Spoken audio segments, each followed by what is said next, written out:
18 ದಿನಗಳ ಎನ್ಐಎ ಕಸ್ಟಡಿಗೆ ಉಗ್ರ ತಹವೂರ್ ರಾಣಾ. ಅತ್ಯಂತ ಗುಪ್ತವಾಗಿ ನಡೆಯಲಿದೆ ವಿಚಾರಣೆ. ಅಮೆರಿಕದಿಂದ ಗಡಿಪಾರುಗೊಂಡ ಮುಂಬೈ ಭಯೋತ್ಪಾದಕ ದಾಳಿಯ ಮಾಸ್ಟರ್ ಮೈಂಡ್ ತಹವೂರ್ ರಾಣಾನನ್ನು ನಿನ್ನೆ ಅಮೆರಿಕ ಮಾರ್ಷಲ್ಗಳು ವಿಶೇಷ ವಿಮಾನದಲ್ಲಿ ಭಾರತಕ್ಕೆ ಕರೆತಂದಿದ್ದು ರಾಷ್ಟ್ರೀಯ ತನಿಖಾ ಸಂಸ್ಥೆ ಅಧಿಕಾರಿಗಳಿಗೆ ಹಸ್ತಾಂತರ ಮಾಡಿದ್ದಾರೆ. ಹಸ್ತಾಂತರದ ಬಳಿಕ ಆತನನ್ನು ಪಟಿಯಾಲ ಹೌಸ್ನಲ್ಲಿರುವ ವಿಶೇಷ ಎನ್ಐಎ ನ್ಯಾಯಾಲಯಕ್ಕೆ ಹಾಜರುಪಡಿಸಲಾಗಿದೆ.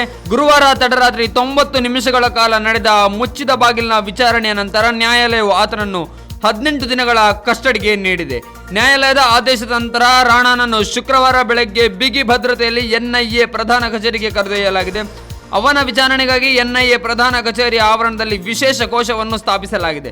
ಅಲ್ಲದೆ ಪ್ರಕರಣದ ಗಂಭೀರತೆಯ ದೃಷ್ಟಿಕೋನ ಈ ಸೂಕ್ಷ್ಮ ವಿಚಾರಣೆಯನ್ನು ನಿರ್ವಹಿಸಲು 12 ಹಿರಿಯ ಎನ್ಐಎ ಅಧಿಕಾರಿಗಳನ್ನು ಮಾತ್ರ ನಿಯೋಜಿಸಲಾಗಿದೆ ಎಂದು ಮೂಲಗಳು ತಿಳಿಸಿವೆ.